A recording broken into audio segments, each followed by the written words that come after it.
Two people have been charged with first-degree murder in a house fire in Richmond Hill that left an 11-year-old girl and a 24-year-old woman dead.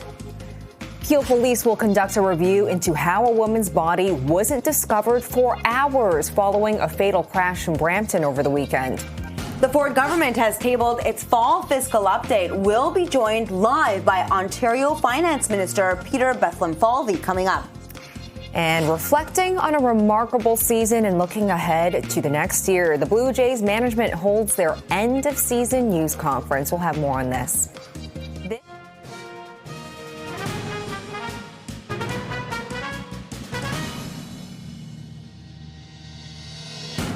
Zakarian. And I'm CJ Liu. Welcome to Live at 5. Peel police say they will conduct a review into how a woman's body wasn't discovered for hours following a fatal crash in Brampton over the weekend. CP24's crime analyst Steve Ryan joins us live from police headquarters with an update on this investigation. Steve, what do we know about what happened here? Well, Peel police tell us that they were investigating a fatal collision on November the 1st, Chinguacousy and Queen Street were the intersections. A 31-year-old rideshare driver was operating a Honda, and it was struck by a blue Audi that was being driven by a young person under the age of 18 with two other occupants in that vehicle. As a result of the collision at 4:30 in the morning, the 31-year-old driver of the rideshare vehicle was pronounced deceased. The investigation began with Peel Regional Police collision investigators and paramedics and ambulance were also on scene. The vehicles, after the reconstruction team was finished taking all of their measurements, the two vehicles were impounded. 12 hours later, at 4 o'clock in the afternoon, the family of a 20-year-old woman notified police that their loved one had not returned home. They did not hear from her. As a result of a app for tracking cell phones, Peel police were taken back to the intersection where the collision occurred. They did not see any evidence that she was there, so they went to the pound.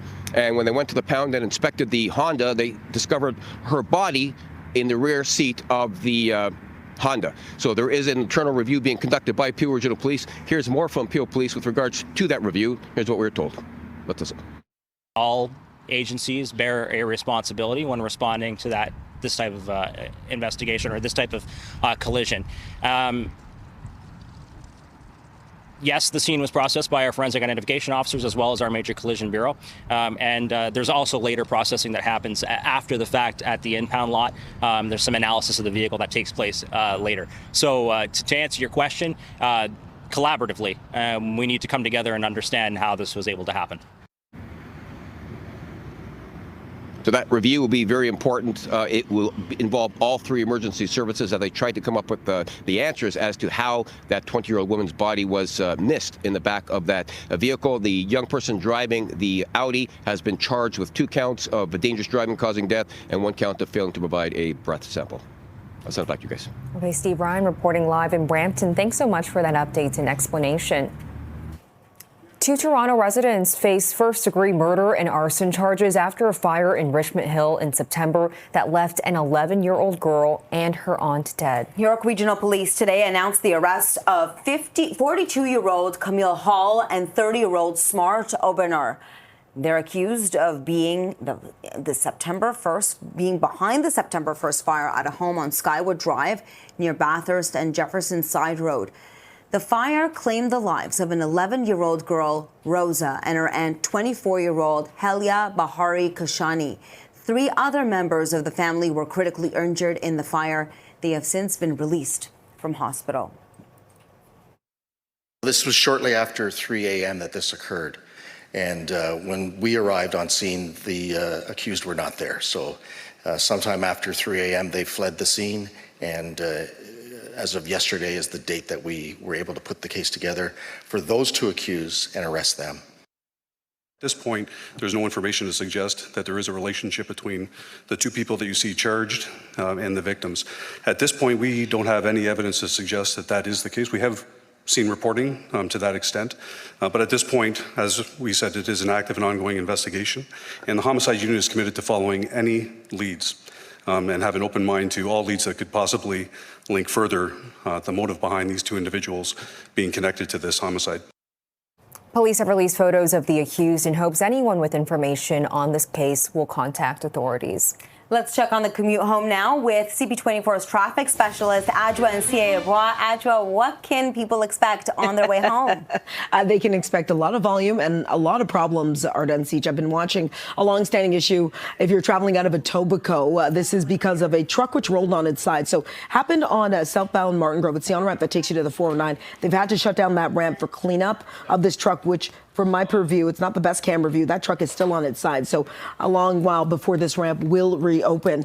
Traveling towards the 401 through Mississauga, eastbound on the 401 in the collectors where the incident started on the approach to Mavis. Left lane blocked with a collision. Also in the transfer lanes, you will find the right lane occupied. Further east on the 401, this is just in the collectors as well through Warden. So 2 right lanes blocked at the collision, doing a number for eastbound commuters. And a bit of good news, you need some of that. So on the 401 westbound through Weston Road, we were dealing with a stalled vehicle, had the left lane blocked. The problems did all clear. A heads up if you're traveling towards Oakville, you'll find the North Service Road still closed between Notting Hill Gate and Dorval for a serious collision investigation. I'll send it back to you. This CP24 traffic report is brought to you by 407 ETR. Enjoy the journey with a stress-free commute. It's 5:06, 6 degrees. This is Live at 5. The Ford government has tabled its fall fiscal update. We'll be joined live by Ontario Finance Minister Peter Bethlenfalvy coming up in moments. Stay with us. Welcome back. The Ford government is projecting a smaller deficit than in the spring, as well as continued concern for the labor market because of U.S. tariffs in its fall fiscal update. The government expects to end the fiscal year $13.5 billion in the red after projecting a $14.6 billion deficit in the spring. The province still expecting to balance the books by 2027-28.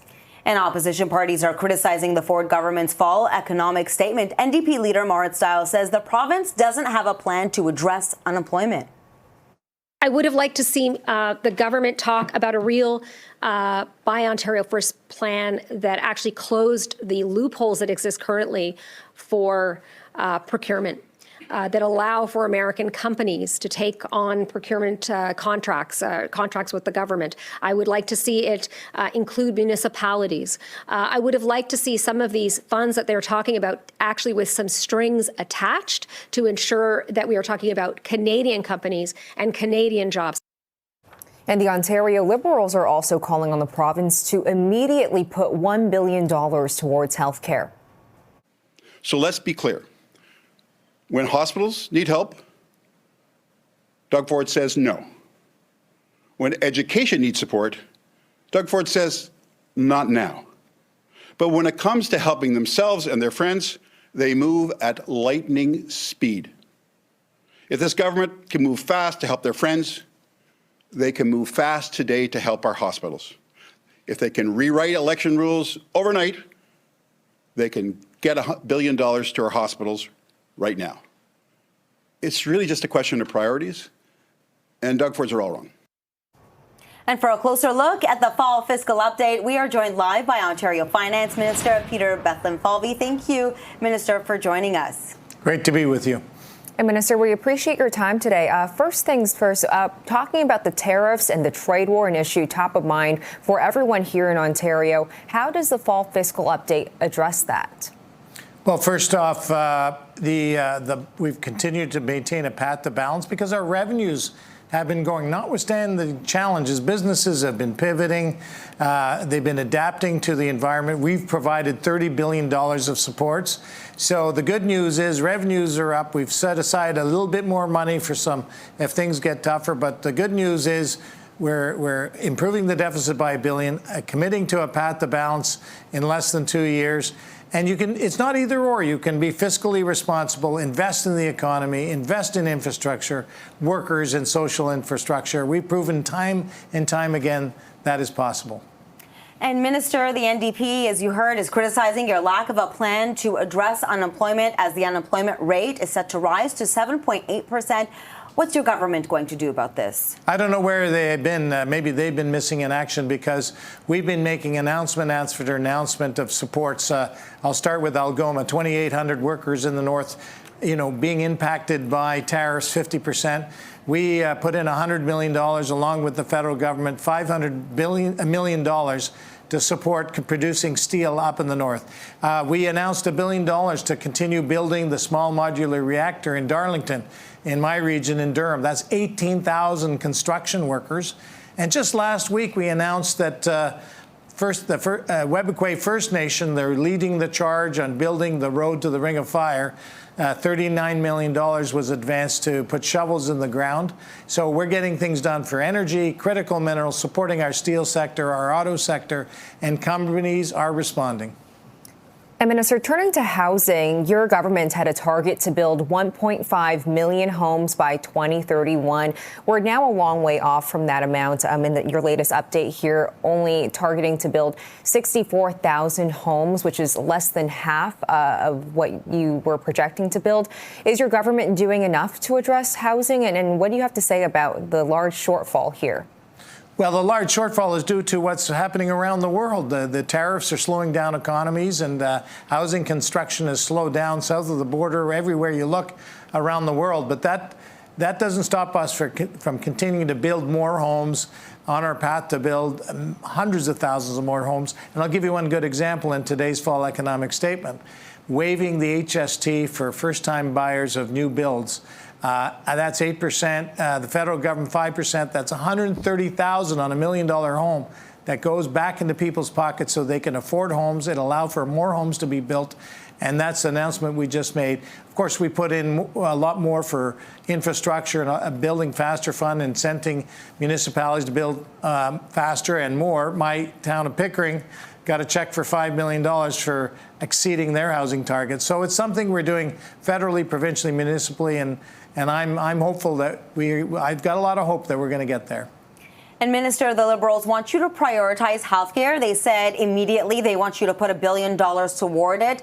Does the economic statement do enough to address the healthcare issues that are in our province? Absolutely. I mean, on hospitals, we've increased the funding for hospitals by almost 50% over the last 7 years. That's 7% increase a year. In the budget, we just announced another $1 billion for home care so people can age at home. We've already put record investments into home care. We're putting record investments into primary care so that people can be attached to a family doctor. We've announced 800,000 more patients being attached to a family doctor. So we're putting in those investments, and they're having the impact. They're slowing down wait times for surgeries, reducing wait times in emergency rooms, and getting more people with family doctors and allowing you to age at home. Ontario Finance Minister Peter Bethenflawy, thanks so much for joining us today following your fall fiscal update. We appreciate it. Thank you. It's a pleasure. Thank you. It's a pleasure to be with you. Well, time now is 5:14, 5 degrees. This is Live at 5. Coming up, the mayor provided an update today on safety enhancements on the TTC. Stay with us. Welcome back. City officials are talking today about safety improvements that have been made to the TTC and further enhancements that are still planned. The transit agency reports offenses against customers have fallen 28% since December of 2022. The city committed $31 million in this year's budget to improving safety on the system. We have 421 more visible frontline safety staff. Who are they? They are staff and supervisors in stations, special constables. There are 157 of them at record level. And provincial offense officers, street to homes outreach staff that can help people go to shelters, and the LOF multidisciplinary outreach team, and community crisis workers and community safety ambassadors, and of course, more police officers. Starting November 15th, 15 Toronto Community Crisis Teams will be available 24/7 on Line 1 platforms in the U, providing dedicated support to riders. Our plan focuses on 6 key elements: collaboration, clear communication, active engagement, robust staff training, ongoing improvements to our system, and a data-driven safety monitoring. It's a great day to be taking this forward. It'll be a great day in terms of, you've seen the numbers in terms of how we're improving on safety, how we're driving the safety culture, and more importantly, how we're making our customers feel safe. The city committed to improving safety on the transit system after a series of violent events, including the fatal stabbing of 16-year-old Gabriel Magajes at Keele Station in March of 2023. Mayor Olivia Chow dedicated today's announcement to him and his family. Toronto police have made 5 arrests after a group of demonstrators reportedly forced their way into a downtown building. These videos posted by Stand With Us Canada shows protesters chanting "Free, Free Palestine" and a glass door being shattered at an off-campus venue on Elm Street near Bay. This is where the TMU chapter of Students Supporting Israel was holding an event yesterday afternoon. Police say officers removed several protesters from the private event. One person was hurt. 5 women who range in age from 21 to 29 are charged with multiple offenses, including forcible entry and obstructing a peace officer. The university says it was deeply concerned about the incident. A statement reads in part, TMU condemns acts of aggression, intimidation, or violence. The actions that took place on Wednesday are unacceptable and do not reflect the values of our community. Our thoughts are with any students who may have been injured during this incident. The university will apply our policies as appropriate to respond. A statement from Councillor James Pasternak reads in part, the violent attacks against Jews at Bay and Elm, where demonstrators forced their way into a building hosting Students Supporting Israel event, are a disgraceful assault on a public order, on decency, and on our shared civic values. You cannot violently attack people you disagree with and still claim to stand for justice. There is no excuse, none, for turning political passion into physical harm. Those responsible must face the full force of the law. 5:25 degrees. This is Live at 5. Coming up next, the Blue Jays brass discuss the team's historic season at their end-of-season news conference today. Stay with us. Prince Harry has apologized for wearing a Los Angeles Dodgers hat during Game 4 of the World Series. I would like to apologize to Canada for wearing it. Secondly, I was under duress. There wasn't much choice. I was invited to the LA Dodgers box, or the dugout, by the owner himself, so I was doing what I thought was the polite thing to do. But I'm going to wear this from now on to make sure I don't make any more of those mistakes. Good one, Prince Harry. The Duke of Sussex saying sorry during an interview with CTV's John Vinavali Rao. He says, when you're balding and sitting under floodlights, you'll take any hat. The images of Harry and his wife Meghan Markle led to some criticism of the monarch because of his ties to Canada. The prince also said that he was rooting for the Blue Jays in subsequent games and that admitting he's a Toronto fan first will make it difficult to return home to LA. Well, that is a pretty good excuse. I think we forgive him, right? Okay, sure. Yeah, I guess happy wife, happy life. He's going with what Meghan does. Okay, that I agree with. Well, sticking with the Blue Jays, their leadership reflected on a historic season at today's end-of-season news conference, less than a week after the team's heartbreaking loss in Game 7 of the World Series. Let's go live to CP24's Beatrice Baseman outside the Rogers Centre. And it's safe to say, Beatrice, the camaraderie and the love that was felt on the team, that was something that started with the top.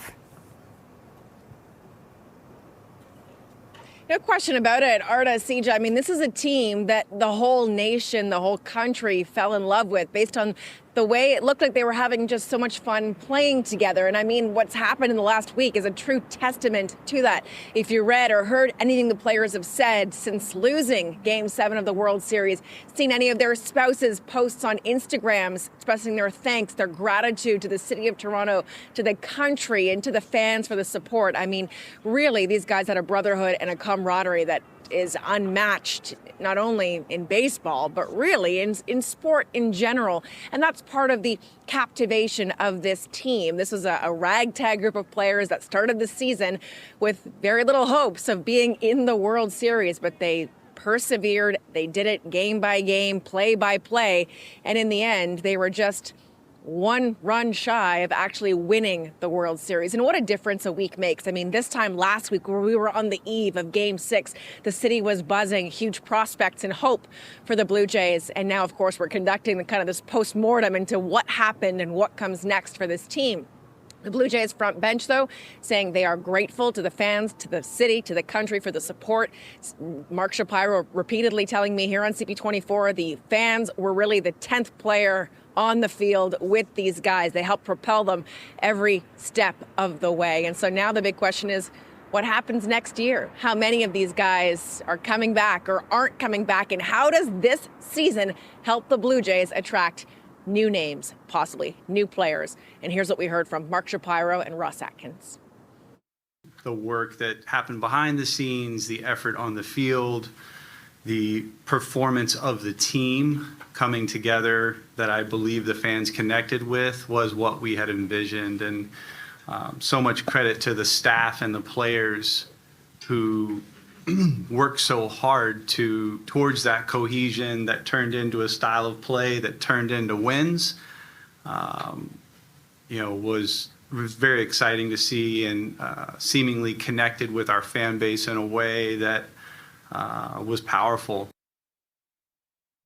Being on that stage is exactly what it is. I mean, you're on the biggest stage. So I think that what may have been known throughout maybe smaller circles in the industry is now known by the world, which is this is a world-class city, an incredible place to play. It's the best ballpark, or one of the best ballparks in all of Major League Baseball. We care deeply about our players. I think that their families and wives have been testament to that over the past week. So I think what's clear is it's a great place to play.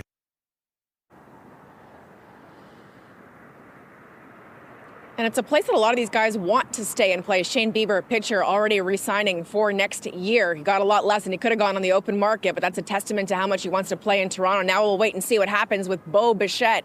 I mean, this is a guy who had an absolutely stellar season, a wicked home run in Game 7 of the World Series. And the Jays today announcing the team has extended a qualifying offer to Bichette, who now has until November 18th to accept it. The offer worth just over $22 million. For next season, though, the team is expecting he might want to test the open market.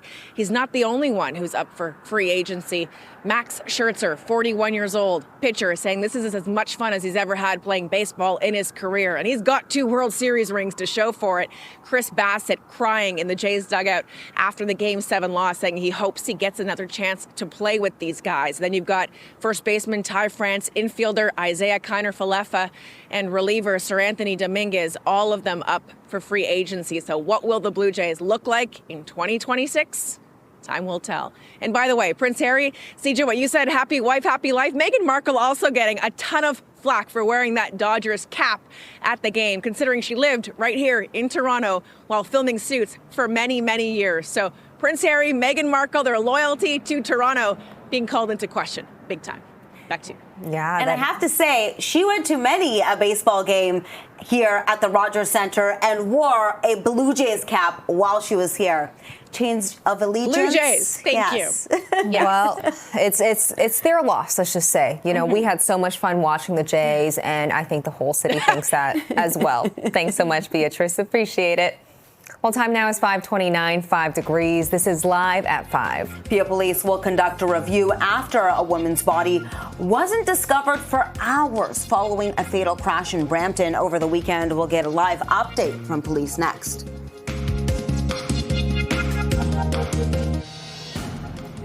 Two people have been charged with first-degree murder in a house fire in Richmond Hill that left an 11-year-old girl and a 24-year-old woman dead. Peel Police will conduct a review into how a woman's body wasn't discovered for hours following a fatal crash in Brampton over the weekend. And the Ford government has tabled its fall fiscal updates. We'll have more reaction coming up. I'm going to wear this from now on to make sure I don't make any more of those mistakes. Good one, Harry. Prince Harry is in Toronto and responds to the incident, his decision to wear a Dodgers hat during a World Series game in LA. This is Live at 5.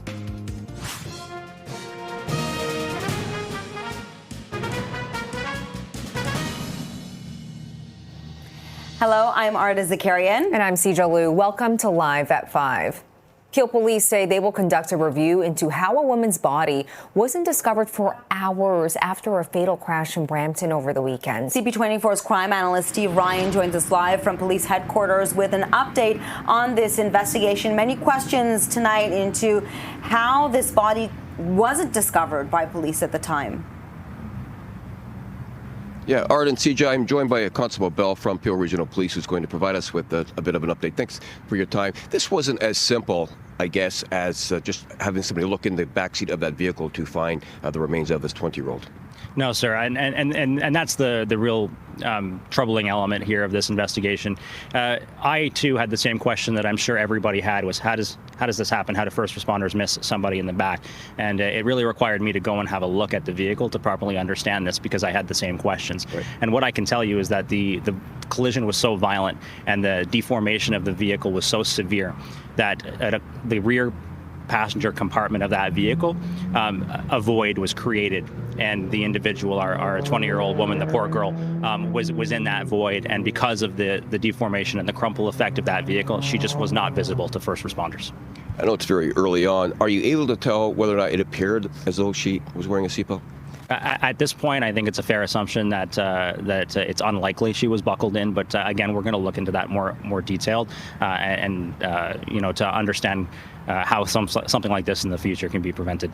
Tough story for you to talk about, I would imagine. Tell us about the review that's going to take place at some point. Yeah, and you know what? This is something I hope I never have to stand and talk about again. This is something that just has not happened before, and we're going to conduct a review. We're going to work collaboratively with our partners, all first responders that played a role in this investigation and had all eyes on that vehicle ultimately, to make sure that we never leave anybody behind again. And my last question. Calls like this, where there is a serious collision, fatality, is it a tiered response all the time? Oh, absolutely. When something like this comes in, you bet that police, fire, and ambulance are responding, priority one, and it'll be all hands on deck. And all three will be part of this review, I guess? Oh, absolutely, yes. Okay. Well, thank you for your time. Thanks for the clarification. Thanks, Steve. So there's some information from the officer there. As he said, heartbreaking story. It's not as simple as remains being missed in a vehicle. That vehicle was considerably damaged. If you have a look at some of the photos, and as the officer said, he had to go look at the vehicle, see the damage on that vehicle, and where the woman's remains were found was not easily seen right away. So review will take place, fire, ambulance, and paramedics to see what had been done and what, if anything, could change the outcome of what happened the other day. Let's send it back to you guys. Steve, thank you so much for this.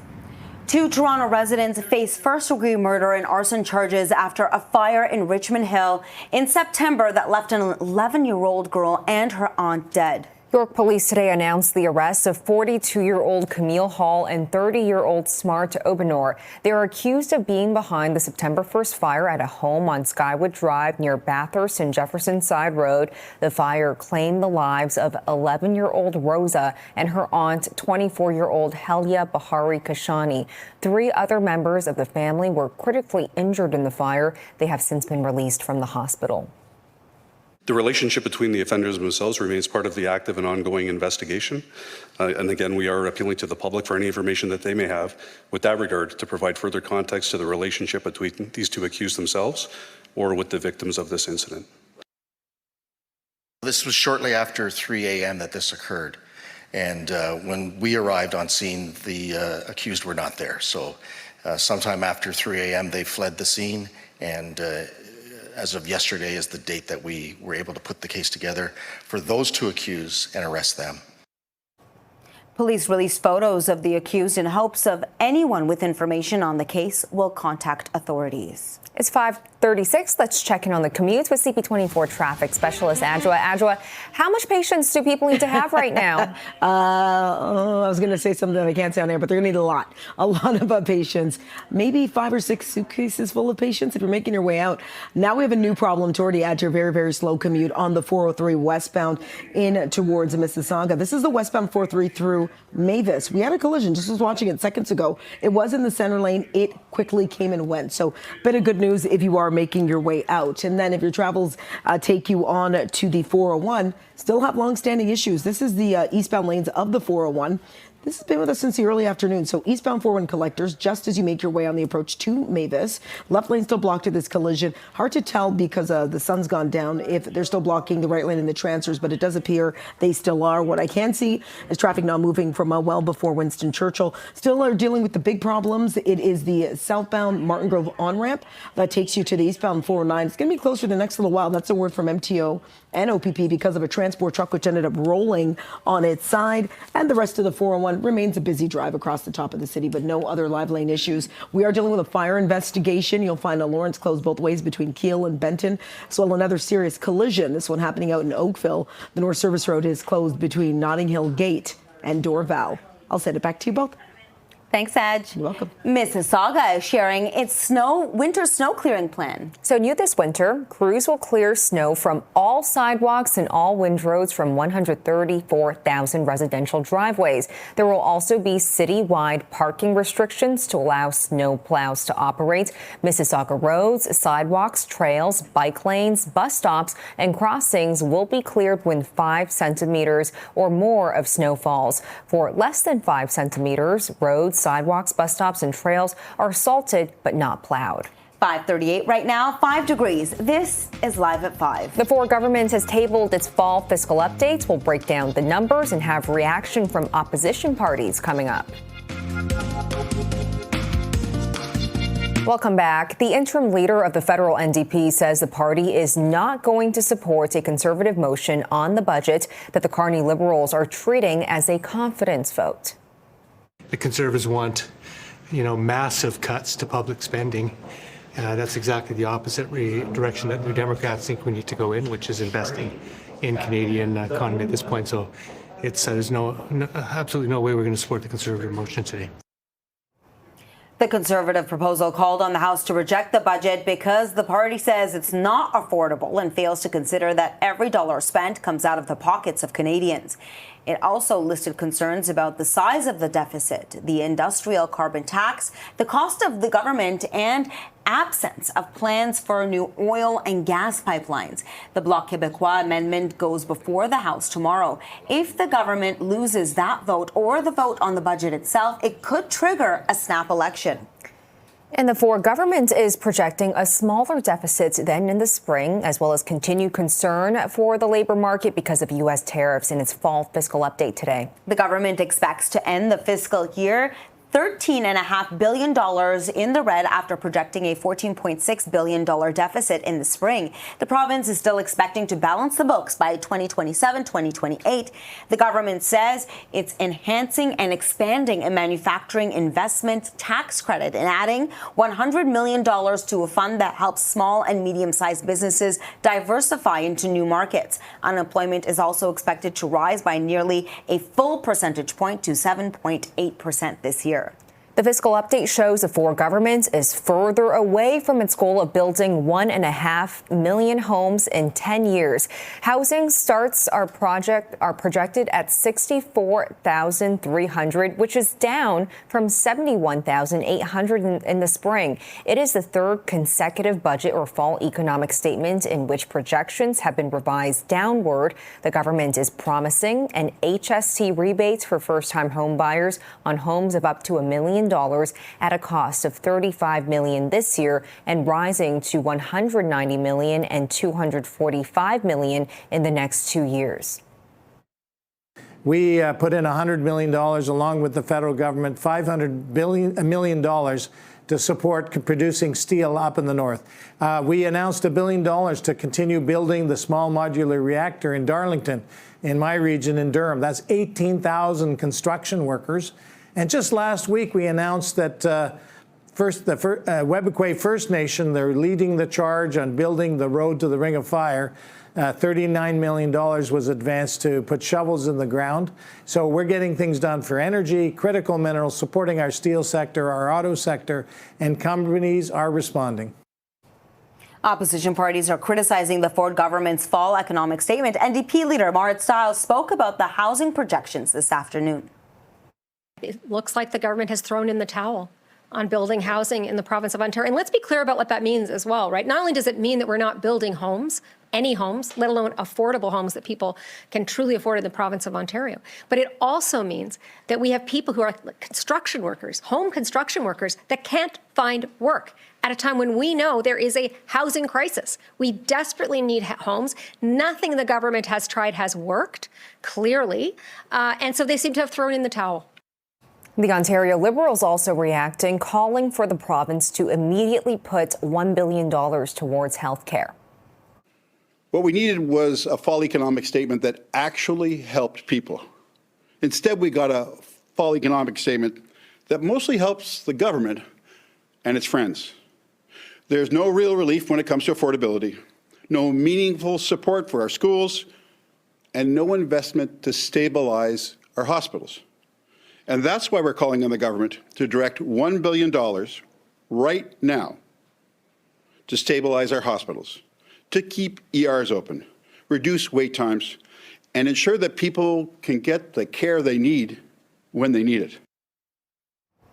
Revenues at the LCBO are projected to drop to $1.8 billion from about $2.1 billion. The Ford government expanded the sales of alcohol to convenience stores earlier this year. Beer, wine, and ready-to-drink cocktails are now available in more than 6,000 stores.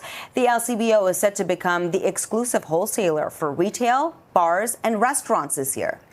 Ontario taxpayers are set to spend over $9 million for a feasibility study on building a tunnel under Highway 401. Premier Doug Ford has repeatedly promised the tunnel as a way to fight gridlock and increase economic productivity. He also called for Prime Minister Mark Carney to designate it as a nation-building project. Yesterday, Finance Minister Bethlehem Falvey says he was disappointed the federal budget didn't make any commitments to the idea. The province previously said the study is expected to be completed in February of 2027. It's 5:46, 5 degrees. You're watching live at 5. Up, Blue Jays brass discussed the team's historic season at their end-of-season news conference today. We'll talk to TSN Radio's Matt Cause coming up next. We'll be right back. When you think about giving your life to working in sports, you do so for the moments that you think you might be able to lift a community. But you never imagine what it could mean to lift a community coast to coast. Not just to raise spirits, but to unite people. Not just to give people a reason to cheer, but to give people a reason to feel better about everything going on in the world right now.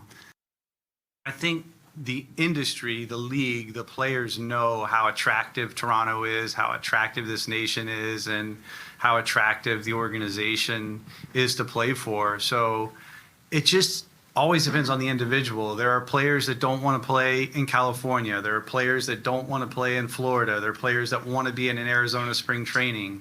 There's players that are much more attracted to Toronto. So we feel that every year we try to get better, and as we improve, we hope to become more attractive. The Toronto Blue Jays leadership reflected on a historic season at today's end-of-season news conference, less than a week after the team's heartbreaking loss in Game 7 of the World Series. And we are joined live by TSN Radio's Matt Cause. Matt, thank you so much for joining us. You know, when I was hearing Mark Shapiro talk, he had this sense of I got really the sense from him that the culture that the Blue Jays are in, that how much they love each other, how much the wives are invested too in the city, it really starts from the top down. He says he wants Toronto to be the best place to play and to work, and I really got that sense from him. What do you think?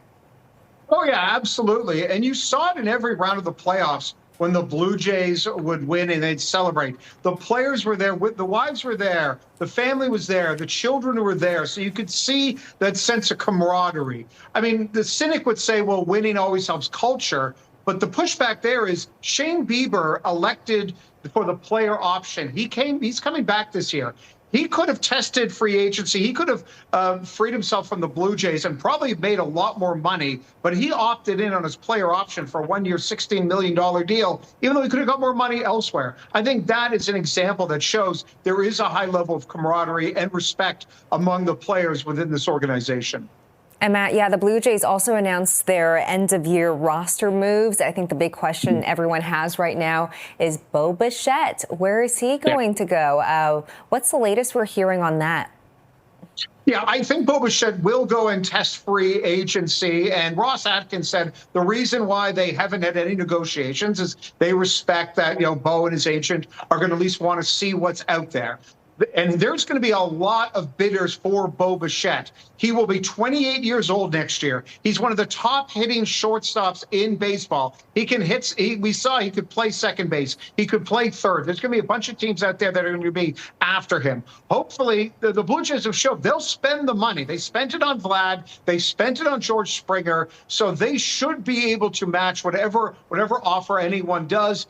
And my message to the Blue Jays, and it's easy for me to say, it's not my money, but if they got to overpay, you overpay for Bichette. Because if you go on deep playoff runs, the additional revenue that comes into your organization is well worth it. Every player has to do what's best for them, but I wouldn't be surprised if they all made a pact with each other saying, hey, we're all coming back next year, but don't tell anybody else. Now, Mark Shapiro did say that you can't recreate exactly what happened. It can't be identical to last season, but he says we have to be better. So how can they attract talent from outside and become even better than they were this last season?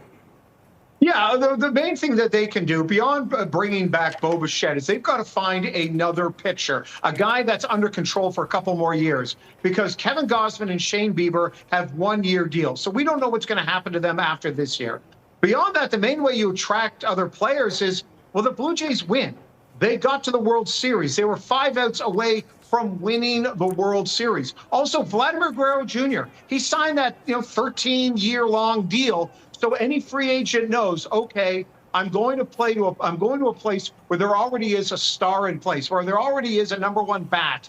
And then if someone like, say, Treyu Savage continues to improve, well, then other free agents know, okay, here is a frontline, really young starter. That's the best way to do it. The Blue Jays will be able to match almost any team with money, but it is about culture. And at least there's a proof of concept that if you come to Toronto, you're going to win.